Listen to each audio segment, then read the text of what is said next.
Gentili telespettatori, buongiorno, ben ritrovati a Rosso e Nero. Allora, a Milano il ghanese Mada Bobo è stato libero di uccidere a picconate un passante, di ridurne altri due in fin di vita, di ferirne degli altri ancora. Libero perché abbiamo una legge che consente all'immigrato clandestino, anche se è stato 6 mesi in carcere per aver devastato il centro di assistenza, di presentare domanda di asilo politico e una volta che la prima domanda è stata respinta gli consente di fare ricorso e di restare nel frattempo libero di circolare ovunque in attesa, diciamo, del pronunciamento definitivo.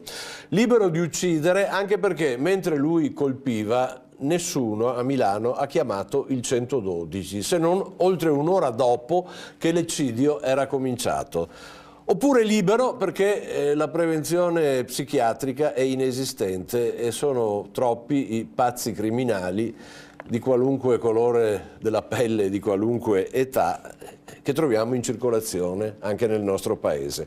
Insomma, è una vicenda ovviamente scioccante che ha colpito tutti e che solleva anche tutta una serie di interrogativi.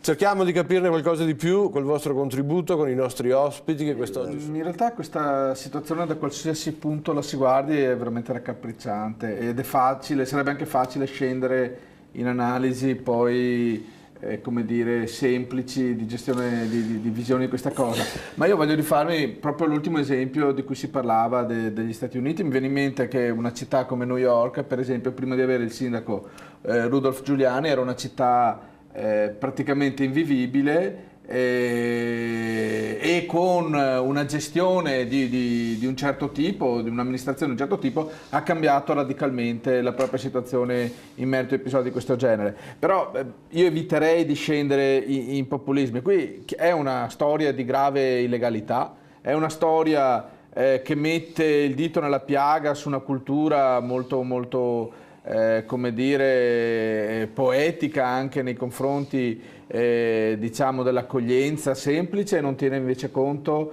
delle difficoltà che ci sono e del fatto che l'Italia di fatto è il ventre molle anche dell'Europa sul tema dell'immigrazione, proprio perché non è accompagnata questa politica da un'altrettanta rigorosa politica della legalità, del rispetto della legalità, e quindi ci sono queste situazioni paradossali in cui noi poi andiamo a trovare delle vittime, perché alla fine perfetto, però scusatemi, cerchiamo di far chiarezza, perché se partiamo dall'esempio di Giuliani intendiamo dire che il sindaco di una città ha la possibilità di modificare le cose.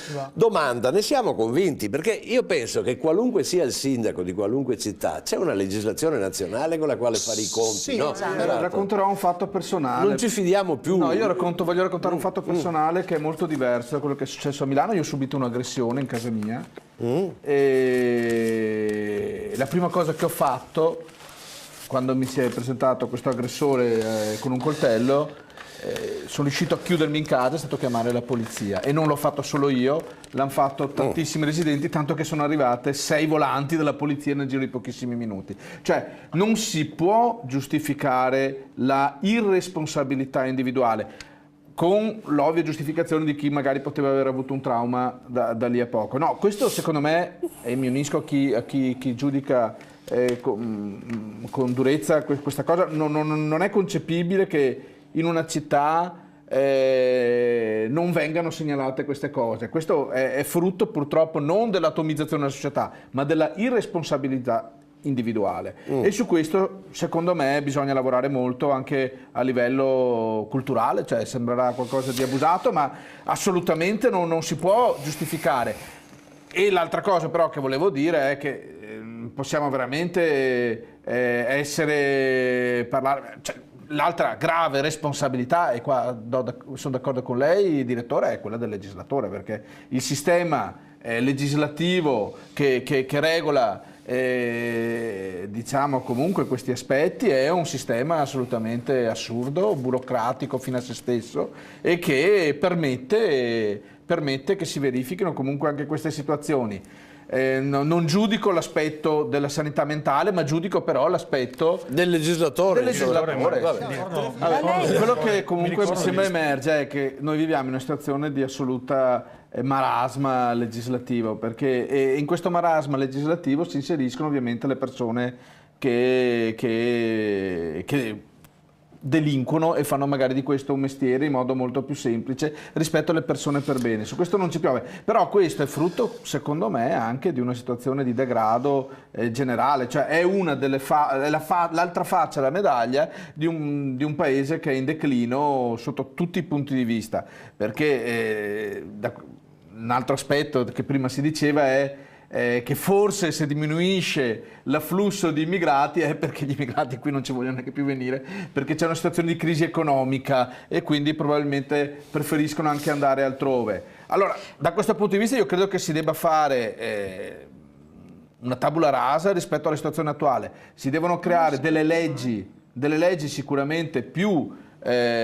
meno arzigogolate, più chiare, meno interpretabili, delle leggi che non permettano ai clandestini di approfittarsi della situazione e che non permettano a chi delinque di delinquere con più facilità. Io credo che per far questo, tra l'altro, me lo lasci dire, direttore, noi dobbiamo, sia impossibile farlo senza il Veneto indipendente. Su questo non ci piove, perché bisogna proprio fare tabula rasa dell'attuale situazione italiana, che non permette alcun tipo di riforma che sia una riforma seria, e per questo ci serve ripartire dal nostro Veneto. Prego, è vero che se passiamo da un sindaco a un altro cambiano le situazioni dell'ordine pubblico nelle nostre città, oppure no, oppure insomma al 99% dipendono da una legislazione nazionale, dal sistema giudiziario, dall'utilizzo delle forze dell'ordine, dipendono dal Ministero degli Interni, dal Ministero di Giustizia. Cosa rispondete a questa domanda? Cambiano e come? Cioè, sicuramente l'amministrazione locale può mettere in atto tutta una serie di ordinanze, di dispositivi che possono cambiare anche il clima di permissivismo. Su questo non ci piove, è testimoniato da mille esempi.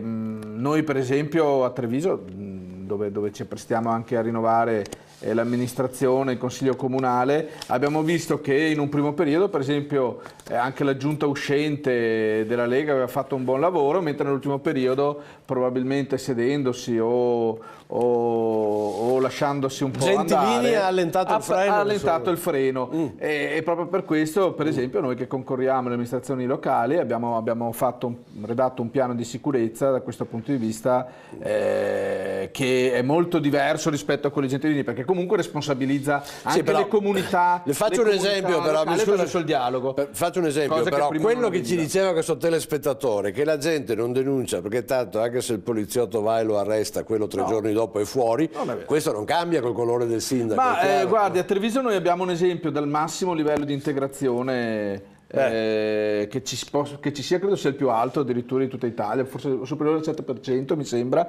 e abbiamo un alto senso di civismo. Il problema è un altro, come io citavo, ha appena detto che parlo del civismo individuale di cittadini. Io mi riferivo al fatto che, per esempio, prima citavo il mio caso, io ho chiamato le forze dell'ordine, il problema non è stato quello, è stato dopo che le forze dell'ordine comunque ma questo non hanno perseguito, c'è stato l'indulto, quindi di sempre il legislatore che ha creato una situazione che alla fine non ha permesso di colpire chi mi aveva aggredito. Questo non è l'esempio di come il sindaco può dare un segnale, ma nella sostanza non è il sindaco che decide, non è il governo locale. Può contribuire. il sindaco